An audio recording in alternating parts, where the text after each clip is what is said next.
얼마 전 제가 잘 아는 의사 선생님께서 협심증이 생겨서 응급실을 방문했다는 이야기를 들었습니다. 근데 다행히도 병원에 빨리 가셔서 치료를 잘 받고 혈관을 확장시키는 스텐트 시술을 받고 퇴원하셨는데요. 그때 그분이 의사가 아니었다면 어쩌면 정말 큰일이 생길 수도 있었습니다. 왜냐하면 응급실에 가기 전에 그 증상이 우리가 일반적으로 알고 있는 협심증 증상이 아니었고요. 그냥 소화가 잘 안 되고 체한 것 같은 증상이었다는 것이죠.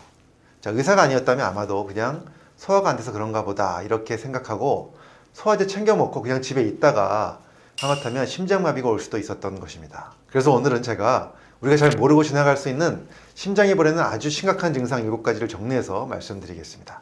너무나도 중요한 내용이니까요. 오늘 영상 꼭 끝까지 봐주시고요. 주위에 많은 사람들에게 공유해 주시고요. 도움이 되셨다면 좋아요, 구독, 알림 설정까지 해주시면 정말 감사하겠습니다. 안녕하세요. 교육하는 의사 가정의학과 전문의 이동환입니다. 오늘 제가 드릴 이야기는 우리의 심장이 보내는 긴급 경고입니다.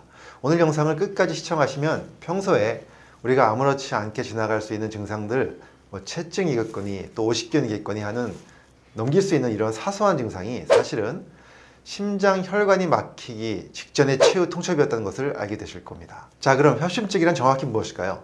우리 심장 근육에 산소와 영양분을 공급하는 혈관을 관상동맥이라고 하죠. 협심증은 이 관상동맥이 동맥경화증 때문에 좁아져서 심장 근육이 잠깐 산소 부족을 겪는 상태를 말합니다. 마치 고속도로가 정체되면서 차량 흐름이 느려지는 것처럼 혈액 공급이 원활하지 않은 것이죠. 이때 가장 큰 문제는 많은 분들이 심장이 쥐어짜는 듯한 전형적인 흉통만 협심증이라고 생각한다는 점입니다. 하지만 많은 연구와 임상 경험에 따르면 협심증 환자 중 약 25%는 흉통이 아닌 다른 증상, 즉 비전형적 증상을 느낀다는 사실입니다. 연구마다 좀 다르지만 이 비전형적 증상을 보이는 협심증 환자의 비율은 전체 환자의 약 15에서 30% 정도 되고요. 특히 여성 고령자 또 당뇨병 환자에서 30 내지 40%까지 보고되고 있습니다. 정말 심각한 경우는 이러한 비전형적인 증상을 오해해서 병원을 가지 않고 있다가 골든타임을 놓치는 경우가 정말 많다는 것입니다. 그래서 오늘은 협심증의 숨겨진 조기 신호 7가지를 설명드리고요. 이어서 협심증 진단 후에 이 스텐트 시술을 받으신 분들을 위한 관리법과 생명을 살리는 5분 대처법까지 알려드리겠습니다. 자, 지금부터 제가 말씀드리는 7가지 신호가 혹시 나에게 최근에 있었던 증상인지 떠올리면서 꼼꼼하게 체크해 보시면 좋겠습니다. 먼저 첫 번째 증상은 등과 어깨의 극심한 통증인데요. 혹시 왼쪽 등뼈 부위나 왼쪽 어깨, 팔 안쪽이 뻐근하고 마치 무거운 물체가 얹어진 듯한 통증을 느껴보신 적이 있으신가요? 팔을 움직여도 또 마사지를 받아도 통증이 나아지지 않고 지속적으로 이쪽이 무거운 느낌이 든다면 이것은 심장 통증이 주변 신경으로 퍼져나가는 방사통일 가능성이 매우 높은데요. 물론 심장 원인이 아닌 근골격계 통증 또는 오십견이 더 흔하긴 합니다만 만일 일반적인 근육인대의 통증과 다르게 느껴진다면 반드시 병원에 방문해서 심장검사를 꼭 해보셔야 합니다. 자, 두 번째 증상은 명치 끝이 답답하면서 소화불량이 생길 것 같은 증상인데요. 정말 오해하기 쉬운 증상입니다. 밥을 먹지 않았는데도 명치나 윗배가 꽉 찬 듯한, 막힌 듯한 답답하고 또 가스가 찬 것처럼 더부룩하고 또 흔히 체했다고 생각하기 쉬운데요. 하지만 특히 찬바람을 쓸 때나 계단을 오르는 것처럼 심장이 빨리 뛸 때 이러한 체한 것 같은 증상이 유발된다면 단순한 소화불량이 아닐 확률이 높습니다. 이 부위의 통증은 심장과 소화기관의 신경이 워낙 가깝기 때문에 뇌가 혼동해서 생기는 현상입니다. 자, 이제 세 번째인데요. 바로 목과 턱, 치아 통증입니다. 그래서 치과 문제로 오인되는 경우가 많이 있는데요. 특별한 충치나 잇몸 질환이 없는데도 이 턱 아래쪽이나 목 앞부분이 조이는 것처럼 아프거나 치아가 전체적으로 시큰거리는 통증, 이것은 심장의 산소 부족 신호가 이 턱 주변의 신경으로 전달되는 방사통의 전형적인 형태입니다. 치과에 가봤는데 이상이 없다면 심장을 의심해야 합니다. 자, 이제 네 번째 증상인데요. 극도의 피로감과 호흡곤란 증상입니다. 이 증상은 특히 여성에게 더 흔하게 나타나는데요. 평소와는 다르게 갑자기 몸이 천근만근 무겁고 숨이 턱 막히는 듯한 호흡곤란이 느껴집니다. 특히 여성 협심증 환자들은 남성처럼 극심한 흉통보다는 극심한 피로감을 먼저 호소하는 경우가 많습니다. 요즘 왜 이렇게 기운이 없지? 라고 생각하셨다면 심장의 피로도를 반드시 체크해 봐야 합니다. 이제 다섯 번째 증상입니다. 바로 식은땀과 메스꺼움, 구토 증상인데요. 심한 불안감이나 통증과 함께 갑자기 주체할 수 없는 식은땀이 나고 속이 울렁거리며 토할 것 같은 증상이 생깁니다.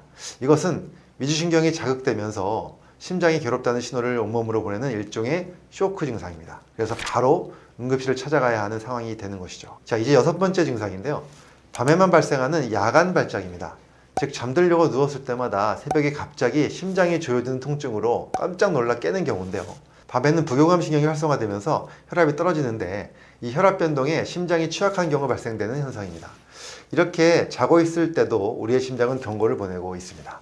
자, 이제 마지막 7번째 증상인데요. 이것은 가장 흔하고 핵심적인 증상입니다. 바로 걸음을 멈춰야 사라지는 가슴 통증입니다. 이것이 협심증의 가장 교과서적인 특징인데요. 빨리 걷거나 언덕, 또 계단을 오르는 등 심장에 무리가 갈 때만 통증이 시작되고 잠시 멈춰서면 5분 이내에 통증이 거짓말처럼 사라지는 특징이 있습니다. 이것을 안정형 협심증이라고 하는데요. 만약 쉬어도 통증이 30분 이상 지속되거나 강해진다면 더 위험한 불안정성 협심증 또는 식문경색일 수도 있으니까 즉시 응급실로 가셔야 합니다. 자, 지금까지 말씀드린 7가지 신호 중 하나라도 갑자기 찾아와서 극심하게 느껴진다면 어떻게 대처해야 우리의 생명을 살릴 수 있을까요? 자, 이제 5분 골든타임을 지키는 핵심 대처법을 말씀드리겠습니다. 첫 번째는 증상이 5분 이상 지속되거나 쉬어도 나아지지 않는다면 무조건 지체 없이 119에 신고하고 응급실로 가야 합니다. 특히 증상이 시작된 시간은 식문경색 응급시술 시간을 결정하는 가장 중요한 정보입니다. 구급대원에게 정확히 전달해야 하고요. 그리고 가장 중요한 것, 절대 스스로 운전하거나 걸어서 병원에 가지 마시고요. 심장에 무리를 주지 않는 것이 최우선입니다. 자, 두 번째는 혹시 이전에 협심증 진단을 이미 받고 니트로글리세린이라는 약을 처방받으셨다면 즉시 이 약을 혀 밑에 넣고 녹이셔야 합니다. 이 약은 혈관을 확장시켜서 혈류를 빠르게 개선하는데요. 약 복용 후 3분 안에 증상이 완화되는지 확인하시는 것이 중요합니다. 하지만 의사에게 처방받지 않은 약물은 절대 복용해서는 안 되고요. 그리고 이미 심근경색으로 스텐트 시술을 받으셨다면 꼭 알고 계셔야 하는 것이 있는데요. 스텐트 시술 후에 가장 무서운 합병증은 스텐트 안이 갑작스럽게 막히는 스텐트 혈전증입니다. 이걸 막기 위해서 의사가 처방해준 항혈소판제를 복용하고 계실 텐데요. 이 항혈소판제는 스텐트 혈전증을 방지하는 핵심 약물입니다. 절대로 속이 쓰리다, 이제 괜찮아진 것 같다 이런 이유로 임의로 약을 중단하면 절대 안 되고요. 약을 끊는 순간 스텐트가 막혀서 심장마비로 직행할 수도 있습니다. 자, 세 번째는 무리한 움직임은 피해야 하는 것인데요. 협심증이 생기면 혈압이 갑자기 떨어질 수 있습니다. 그래서 화장실 가는 것도 주의해야 하는데요. 최대한 몸을 낮추고 기대서 안정을 취하는 것이 가장 중요합니다. 자, 오늘은 가장 무서운 질병 중 하나인 협심증과 심근경색증의 증상에 대해서 알아보았는데요. 쉽게 놓칠 수 있는 협심증의 증상들 꼭 명심해 주시고요. 가능한 빨리 대처를 해야 한다는 것도 꼭 알고 계시면 좋겠습니다. 그럼 우리 구독자님들 모두 다 건강하시고 행복하시길 바랍니다. 감사합니다.